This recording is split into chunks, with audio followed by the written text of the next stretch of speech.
한편으로는 조금 답답한 부분들이 조금 있습니다. 네. 우리 정부에서 임명한 이 정부 관리들이 계속해서 정부의 정책에 반하고 자기 목소리를 내고 있는 현상을 과연 누구의 탓이다라고 이야기해야 될지는 잘 모르겠거든요. 근데 네. 분명한 건 앞으로도 우리가 더 인사를 해야 될 부분들이 많이 있기 때문에 특히 인사에 관련된 뭐 직을 맡고 계신 분들께서는 좀 더 반성하시고 좀 더 그 인사 프로세스가 어떤 허점이 있진 않았는가라는 것들을 좀 살펴볼 필요가 있지 않을까 싶습니다. 네. 어떻게 전해드려야 되는지 모르겠는데요. 지금 방금 전에 이제 따끈따끈하게 나온 단독 뭐 속보인데요. 통합당이 그 박원순 시장 관련된 그 특위를 구성하고 그 특위에다가 이수정 교수를 넣었답니다. 그럴 줄 알았습니다. 뭐 크리스탈 제가 그럴 줄 알았어요. 그렇다고 합니다. 저희의 이 의견이나 저희의 그 느낌이나 우리가 욕했던 사람들은 왜 이렇게 다 이렇게 맞을까요? 예전부터 얘기했었는데 이제 그 이수정 교수가 입 바른 소리 했을 때 그 교수를 뭐라고 하면 항상 모든 사람들이 왜 저 텔레비 나오는 사람을 니들이 뭔데? 니들이 더 잘하냐? 니들보다 더 훌륭한 사람이다. 그렇게 얘기들을 많이 하셨었습니다. 했었죠. 그런데 참 그렇네요. 그래서 지금 서울시의 침묵을 깨겠다. 제가 아까 말씀드렸던 경향신문에서 서울시가 왜 침묵하고 있냐라고 하는데 그 내용을 미래통합당이 받아서 서울시의 침묵을 깨겠다라고 하며 이수정 교수를 특위에 집어넣고 뭔가를 만들겠다라고 하는데요. 참 씁쓸합니다, 진짜로. 진짜 좀 씁쓸해요. 저는 이런 상황인데도 어떻게 이렇게 안일하게 우리 민주당이나 관련된 분들께서는 계속해서 지금까지 했던 발언들을 하실 수 있는지 좀 의문이 듭니다. 예, 제가 오늘 발제한 제목은요. 조국 압수수색 대 한동훈 압수수색 이렇게 잡아봤습니다. 네, 왠지 야할 것 같네요. 자, 어제 저녁에 이제 많이들 화나셨고 오전부터 뉴스가 나왔었는데 간략하게 한번 좀 사건을 이야기를 해보도록 하겠습니다. 전체적으로는 저는 사건 자체는 사실 큰 사건은 아니었다라고 보거든요. 그러니까 물론 공무집행을 하는 데 있어서 한동훈 검사가 반대하거나 저항을 했다라는 건 좀 큰 사건이긴 한데 그러면서 물리력이 뭐 작용됐다 뭐 했다 뭐 우리 검사가 누가 앞쪽으로 넘어졌냐 뒤쪽으로 넘어졌냐 막 이상한 그래픽들 나오고 하는데요. 네. 실제로 지금 서울중앙지검은 한동훈 검사를 수사하고 있고요. 피의자 한동훈 검사는 지금 사건에서 영향력을 못 주게 하기 위해서 부산지검장이었다가 지금 사법연수원 용인분원 연구위원으로 가 있습니다. 네네. 아무것도 안 하고 있다는 얘기죠. 아무것도 안 하고 지금 연구하고 있는 거죠. 나라의 세금을 축내고 있죠. 그렇죠. 그래서 용인 쪽에 가서 제가 이제 거기가 어디 있는지 몰라갖고 좀 보니까 뭐 조금 한적한 곳에 있는 것 같더라고요. 네. 그래서 아마 짜장면 배달이 안 됐나 라고 하는 생각도 어제는 좀 들었었는데 네네. 자, 지금 제가 제기하고 싶은 문제는 첫 번째 한동훈 검사는 압수수색을 6월 17일 날 당했습니다. 그때 6월 17일 날 압수수색에서 확보한 거는 한동훈 검사의 휴대전화였었어요. 근데 그 휴대전화를 가져가서 보니까 유심히 빠져 있는 거예요. 유시민요? 네. 혹시나 그 드립 나올까봐 내가 이 드립이 나오면 욕을 하지 말자 제가 마음속으로 꿋꿋하게 다짐을 하고 있었기 때문에 네. 순간 튀어나오는 욕이 여기에 걸렸다는 거 참 네. 다행스럽게 생각을 합니다. 그래도 이 새날에 가장 맞는 유머 아니겠습니까? 새날 유머 비하하는 겁니까? 아닙니다. 왜 비합니까? 네. 내가 했는데 내가 내 유머를 비하하겠습니까? 알겠습니다. 네. 자, 그래서 몸싸움이 벌어졌다라고 해요. 네. 그 유심칩을 첫 번째, 제가 이제 인트로에도 말씀드렸지만 나는 죄가 없소. 나는 정말 모르는 일이요. 저 이동재라고 하는 사람이 내 이름을 사칭해서 사기를 치고 겁박을 했던 것뿐이요. 라고 주장하는 게 공식적인 한동훈 입장이에요. 네. 그런데 증거 자료는 제출을 야, 그러면 너가 핸드폰 줘봐. 그럼 저 같은 경우에는 차라리 떳떳하게 야, 빨리 보고 클리어 해줘. 이렇게 해야 되는 게 맞는 거 아닌가요? 근데 핸드폰을 줬는데 유심은 빼고 줬어요. 그랬더니 검찰에서 유심이 없다라는 걸 확인을 하고 압수수색 영장을 법원에 유심칩에 대한 영장을 재청구를 합니다. 그래서 지난 23일 날 나왔어요. 그게 왜 또 한 달이 걸렸는지 잘 모르겠습니다. 한 달이 지난 다음에 유심이 없다라는 걸 발견한 건지 아니면 실제 한동훈 검사의 휴대전화를 뭐 지금 비밀번호도 못 푼 상태거든요. 그래서 유심이라도 갖다가 검색을 해보려고 한 건지는 잘 모르겠으나 7월 23일 날 영장을 받았고요. 그 영장을 7월 29일인 어제 집행을 하러 간 겁니다. 네네. 그래서 갔더니 한동훈 검사는 죄가 없는데 변호사를 불러달라.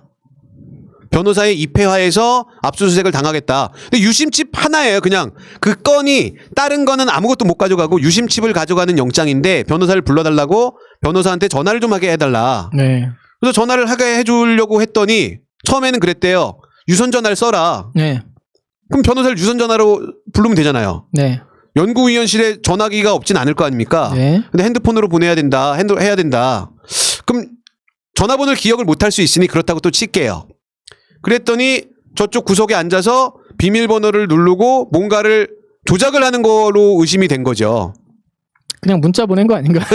변호사님. 아니 이럴 수 있죠. 야 오빠한테 톡 보내지 마. 1시간 동안 보내지 마. 뭐 이랬을 수도 있겠죠. 아, 그러다가 덮쳐진 거군요. 네, 뭐 그랬는데 갑자기 이제 그 현장에서 뭐 수사팀의 직감으로 판단했을 수 있겠죠. 정진웅 검사가 그러시면 안 됩니다라고 하면서 휴대폰을 낚아채려고 한 거예요. 본인이 더 나이가 많죠? 정진웅 검사가 68년생입니다. 기수는 어리고. 기수는 2기수 아래입니다. 그러니까 이제 아저씨들끼리 싸움이 난 거예요. 아저씨가 야, 너 몇 살이야? 그랬더니 너 몇 기인데? 이런 싸움이 날 수 있잖아요. 아저씨들이 이제 술 한잔 하고 그러시면. 술을 안 했잖아요. 안 하셨는데도 이제 싸울 수 있죠. 네. 서로 이제 감정이 안 좋으면. 그래서 이제 막 실랭이가 조금 벌어진 겁니다. 그냥 그게 끝이에요. 네. 그리고 유심도 받아왔고, 뭐 아픈 사람은 병원에 갔고, 네. 뭐 이렇게 마무리가 된 건데. 다 됐네요, 그러면. 근데 이제 고소를 서로 했어요. 아, 나만 당할 순 없지. 그러니까 한동훈도 고소하고 뭐 정진웅 쪽에서도 고소를 한 거예요. 공무집행방해가 될 수도 있고 폭행이 될 수도 있고 뭐 독직 폭행. 처음 들어봤습니다. 처음 들어봤습니다. 그 이상한 말 써가지고 그렇게 됐대요. 알겠습니다. 자, 그런데 아니 죄가 없으시다면서요. 네. 그다음에 그리고 언제부터 대한민국 검찰이 압수수색을 할 때 이렇게 모든 사정을 다 봐주고 정말 뭐 실갱이가 벌어졌다라고 하는 게 큰 기사가 나올 정도로 압수수색을 진행을 합니까? 그럼 앞으로 대한민국의 모든 국민들이 압수수색을 당할 때 야, 검찰 잠깐만 있어 보셔. 변호사를 불러주시고 아니면 내 거 이거 가지고 일기장 갖고 가지 마세요. 그러면서 몸싸움 해도 되냐 이겁니다. 자, 이런 의문이 드는데 자, 우리가 얼마 전에 있었던 그 가장 대대적인 압수수색 하면 조국 장관의 압수수색이 있잖아요. 그걸 한번 비교해 보자라는 거죠. 사회 분위기도 그렇고 언론에서 그 압수수색을 하고 있는 행태에 대해서 어떻게 반응하는지 하고. 그때 만약에 네. 조금이라도 어떤 그 압수수색이나 이런 거에 대해서 반항하는 걸 보였으면 아마 언론들이 한포 사격을 때렸을 거예요. 한포 사격. 그러니까요. 지금 언론은 가장 비겁한 형태로 양쪽의 주장을 동일하게 정말 이게 실체적 진실이다라고 하는 기사가 가끔 있어요. 그럼 이제 제목에 낚여가지고 네. 실체적 진실하고 들어가 보거든요. 그러면 양쪽의 주장을 정말 다운표. 다 그 단락별로 어떤 사건에 어떤 일이 있었다라고 하면 정 검사 쪽 한 꼭지, 한동훈 검사 쪽 한 꼭지 계속 해갖고 양쪽의 주장을 정말 기계적으로 5대5로 딱 배열한 기사가 이게 실체적 진실이다라고 나오더라고요. 근데 그걸 보면 그 네. 기사를 읽고 있으면 마치 두 아저씨가 거의 야인 시대에 나오는 김두한급으로 막 그러니까요. 막 날라서 싸우고 있던데 실제로는 그냥 에이 이랬을 거 아니에요. 맞죠? 찌질하게. 이게 보시면 일단 어떤 사무실에 있는 테이블을 사이에 두고 있는 소파라고 하면 딱 그림이 그려지잖아요. 그냥 테이블은 뭐 무릎 높이 정도 되고. 예. 그러면 손을 뻗으면 서로 닿는 거리예요, 보통. 네. 근데 그 거리에서 테이블 위로 몸을 날려 핸드폰을 한 바퀴 낚아챘다 그러면 돌아서. 이제 황비용이나 막 이런 네. 이런 무협지 같은 아니면 검사를 보통 이제 주인공으로 하는 영화 같은 거 있잖아요. 드라마나. 그렇죠. 막 깡패들이랑 싸움이 날 때 이 멋있는 또 잘생겼어요. 잘생긴 젊은 배우가 남자 배우가 다 덤벼. 나 대한민국 검사야. 나도 검사요. 한번 붙어봅시다. 아니, 그런 장면을 상상하게 되는데 그러니까요. 실제로는 아저씨들끼리 그냥 허우적된 거거든요. 그렇죠. 근데 그거를 마치 어마어마한 사건처럼 부풀리고 있고 그리고 이게 지금 뭐가 폭행이 일어났네. 누가 누구를 때렸네. 이게 중요한 게 아니라 네네. 과연 그러면 그 핸드폰만 압수할 때하고 네. 유심을 압수할 때하고 어떻게 차이가 나는지 네. 이런 기사를 써야 되는데 그렇죠. 그런 기사는 하나도 안 보여요. 저는 제가 이제 모르는 영역이니까 그럼 유심만 가지고 가서 뭘 확인할 수 있는지 다음에 왜 6월 17일 날 압수수색을 하고 유심칩을 다시 압수수색하는 데까지 한 달이 넘게 걸렸는지 그렇죠. 7월 23일 날 압수수색 영장이 떨어졌던 유심 압수수색을 왜 6일이나 지나서 29일 날 했는지 그리고 애초에 왜 3월 말에 보도가 나왔는데 처음으로 압수수색을 한 게 6월 17일인지 네. 언론은 이런 기사들을 써줘야 되는 게 맞잖아요. 그리고 뭐 SBS 같은 경우에는 뭐 유심칩 안에서 표창장이 나왔다거나 이런 네. 거를 좀 해야 되는데 그렇죠. 그러니까 나오든 안 나오든 중요한 건 아니잖아요. 그렇죠. 천우신조로 이게 나올 수도 있는 거니까. 네. 뭐 예를 들어서 그 앞에 가갖고 죽치기 해가지고 뻗치기 해갖고 한동훈의 머리가 좀 틀어졌다. 이거는 그 몸싸움에서 뭔가 접착이 제대로 안 된 거 아니냐. 이게 하이모냐 아니면 딴 거냐 그렇죠. 뭐 뭐 이렇게 그런 기사를 쓰든지 차라리 네, 어비준 기사를 쓸 거면 짜장면을 먹었는지 뭐 한식을 먹었는지가 정말 어마어마한 특종처럼 취급됐었으면 왜 그때랑 지금은 다르냐는 거죠. 그렇죠. 지금도 언론이 수준이 떨어져서 압수수색에 대해서 정말 핵심적인 것들을 못 다룬다라고 하면 똑같이 어비준 기사들이 나와야 될 거 아니에요. 그러니까요. 한동훈이 과연 넘어졌을 때 뭐 가발이 벗겨졌냐 안 벗겨졌냐. 근데 가발이란 얘기가 있는데 실제 가발이냐 아니냐. 그렇죠. 예를 들면 그런 기사가 나와야 되는 게 맞거든요. 그럼 종편에 이제 또 전문가들이 나와서 저게 네. 모양으로 볼 때 각도로 보고 그렇죠. 발모 상태로 보니까 가발이네, 그다음에 이제 그 아니네. 시중에 나와 있는 제품들을 보면 어느 라인에 네. 보면 얼마 정도의 얼마짜리. 가격대에서는 네, 얼마짜리다. 이런 느낌과 그다음에 역대 기자회견을 보면 한치의 머리 모양이 흐트러지지 않았다. 그로 봤을 때는 이제 보통 흔히 이제 네티즌들이 이를 본 네티즌은 네. 가발 맞네 맞아. 맞네 맞아라고 또, 했다. 뭐 이런 그렇죠. 기사들이 나와야 되는 게 맞거든요. 그렇죠. 동일하게 왜 지금 이 기사에 대해서는 가치 평가를 전혀 하지 않고 양쪽에 대해서 주장만 실어주는 그런 중립적인 기사만 쓰고 있는지 모르겠다라는 거예요. 그러니까 그게 아저씨들이 뭐 황비용처럼 싸웠는지 김두한처럼 싸웠는지 모르겠지만 그게 중요하지 않다니까요. 그렇죠. 그러니까 중요한 걸 쓰려면 그 유심칩을 그 압수수색해 가서 어떤 일이 벌어질 건지 그런 걸 쓰든지. 그렇죠. 아니면 어뷰징을 쓰려면 가발인지 아닌지 네. 어떻게 덮쳤는지 위로 덮쳤는지 아래로 덮쳤는지 네. 그런 걸 쓰든지 해야 되는데 지금 그런 게 안 보인다는 거죠. 그러니까 또 하나 비교를 해보자면 그러면 그 당시 이제 기억해 보시면 정경심 교수가 쓰러졌습니다. 네. 그래서 놀래서 조국 장관한테 전화를 했죠. 그래서 전화를 받은 다음에 조국 장관이 좀 살살 좀 해주십시오. 아프다니까 빨리 해주십시오. 뭐 이렇게 얘기를 했잖아요. 네. 그걸 갖고 검찰이 공무집행을 하는데 그거에 대해서 압력을 가한 거네 아니네 하며 뭐 대정부 질문이닌 뭐니 해가지고 난리를 쳤잖아요. 네. 그러면 지금 한동훈이 정말 물리력으로 그 부장검사가 집행하려고 하는 걸 정말 물리적으로 제지를 했는지 안 했는지 그런 거에 대해서 더 물고 늘어져야죠. 그리고 확인 안 했어도 쓰잖아요. 네. 왜 지금 안 씁니까? 네. 그러니까 제가 이제 그러고 나서 어젯밤에 잠깐 옛날에 그 정경심 교수가 썼던 글을 다시 읽어보니까 다시 그 억울함이 밀려오더라고요. 그러니까 네. 감정이입이 돼서 어제가 딸아이 생일이었는데 아들이 소환되는 바람에 전 가족이 둘러앉아 밥 한 끼를 못 먹었다. 새벽에 아들과 귀가하여 뻗었다 일어나니 딸애가 이미 집을 떠났다. 연속적으로 뒷모습, 고개 숙인 모습 사진이 언론에 뜨고 더 이상 버티기가 힘들었나 보다. 매일매일 카메라의 눈에 기자의 눈에 둘러싸여 살게 된 지 50일이 되어간다. 내 사진은 특종 중의 특종이라고 한다. 8월 말 학교에서도 상황은 마찬가지였다. 나는 덫에 걸린 쥐새끼 같았다. 우는 딸아이를 아빠가 다독일 때도 나는 안아주지 않았다. 더 울까봐 걱정이 돼서였다. 밤새 울다가 눈이 퉁퉁 부어 2차 소환에 임한 딸에는 또 눈이 퉁퉁 부어 밤늦게 돌아왔다. 조사받으며 부산대 성적, 유급 운운하는 부분에 모욕감과 서글픔에 눈물이 터져 한참을 울었다고 한다. 살다 보면 공부를 잘할 수도 못할 수도 있다. 나는 그날 딸의 앞에서 울지 않았다. 자, 지금 이거는 실제로 검찰의 조사를 받는 과정에서 느낀 모멸감도 컸겠지만 우리 언론이 이 조국 집안을 놓고서 압수수색부터 시작되는 모든 일련의 과정에서 어떻게 이 한 가족을 정말 고통의 구렁텅이로 몰아넣는지에 대해서 살펴봐야 되는 얘기거든요. 네. 근데 그 고통의 절반, 그 노력의 절반도 아니고 한 10분의 1만 한동훈 사건에 언론들이 나섰다라고 하면 그럼 이 사건은 다른 국면으로 갔다고 생각합니다, 저는.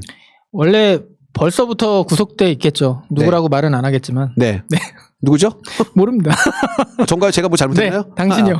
예, 제가 큰일 날 뻔했습니다. 벌써 제가 구속될 뻔했죠. 네. 자, 그래서 저는 정말 뭐 닭이 먼저냐 달걀이 먼저냐라고 하는 질문이 될 수 있는데 우리는 지금 현재 그 유사일에 검찰 개혁이다라고 하는 이 화두가 일반인의 입에 이렇게 많이 오르락내리락 하는 적은 없었던 것 같아요. 그렇죠. 그러니까 지금 이 기회에 검찰 개혁을 하지 못한다라고 하면 그러면 이제 우리나라 대한민국에서는 검찰이 늘 승리하는 역사밖에 없을 거라고 생각합니다. 지금 모든 국민들이 관심을 갖고 있고 모든 정부 관리들이 검찰 개혁에 대해서 목소리 높이고 있고 그런데 마치 지금 이게 너무 지나치고 독단적인 것처럼 비춰질까 봐 한 발 물러선다. 혹은 민주당에서 이 이슈는 지금 급한 게 아니니 다른 이슈를 먼저 처리하고 나서 차차 두고 보겠다라고 한다라고 하면 실기하는 것만큼 지금 큰 죄악이 없는 시기입니다. 네. 지금 현재 일반적인 국민들이 갖고 있는 상식 자체도 흔들리고 있는 상황이에요. 제가 이제 인트로에서도 말씀드린 것처럼 뭐가 상식인지도 이제 헷갈려지는 시기가 됐습니다. 그런 시기에 만약에 우리 집권 여당이 내 정치적인 유불리를 따져서 이거에 반응을 하는데 내 이익이 먼저 앞서면서 반응을 한다. 그러면 지지층이 흔들릴 수밖에 없고 검찰 개혁이 좌초될 수밖에 없습니다. 남모 씨 얘기인가요? 아닙니다. 저는 모릅니다. 특정인을 지칭하지 않습니다. 네, 저는. 저도 몰라서 그냥 모 씨라고 네. 했습니다. 네. 자, 그래서 우리가 더 열심히 노력해야 됩니다. 지금 댓글창에서 조선족들 이렇게 얘기해 주시는 분들 계세요. 티 나나? 너네 누군지 아니? 많이 나나? 자, 그래서 지금 우리는 정말 타겟을 좀 좁혀서 정밀 타겟을 할 필요가 있다. 근데 그 대상이 검찰인데 정말 제가 부탁드리고 싶은 건 검찰 개혁은 특정 인물 1명, 2명이 제거됐다라고 해서 모든 동력을 상실하면 큰일 난다. 네. 제2의 윤석열, 제2의 한동훈이 분명히 나올 수 있기 때문에 모든 우리 민주시민들이 두 눈 부릅뜨고 정부가 완전히 시스템으로 검찰을 개혁할 때까지 응원해 주셔야 된다. 네. 그리고 더 많은 관심 가져주시고 더 많이 질타해 주셔야 혹이라도 이 정도면 됐지. 그리고 다시 권력은 다시 원래 편안한 대로 회귀하려고 하는 습성이 있잖아요. 그렇죠. 그걸 우리가 막아줘야 된다라는 말씀 꼭 드리도록 하겠습니다. 지금 이제 언론과 같이 맞물려 있는데 조국 장관이 열일을 하고 계세요. 이제 언론 개혁까지도 하시잖아요. 그래서 제가 좀 이제 이 자리를 빌어서 네네. 사과를 드리고 싶습니다. 네. 예전에 이제 막 너무 당하시고 네네. 당하시면서 아무 말도 안 하시고 그냥 그 무도한 집단들한테 합리적으로 설득을 하려는 모습을 보면서 제가 이거 너무 사람이 물른 거 아니냐. 네네. 그런데 정말 사과드립니다. 예, 뭐 잘하고 계세요. 지금 이제 지금 너무 잘하고 계십니다. 정말 그 기레기들이 두려움에 떨고 있는 느낌이 팍 들어요. 기레기들을 지금 한 두 명? 3명이죠. 3명? 그럼 이제 몇 명 남았나요? 지금 이제 한 1000명 정도.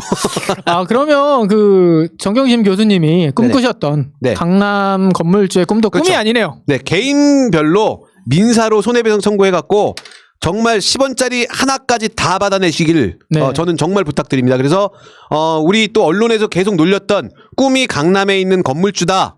꼭 꿈은 이루어진다. 건물 사셔서 좋은 일에 쓰시면 됩니다. 그럼요. 착한 임대하시고 정말 정의가 승리한다. 상식이 통한다.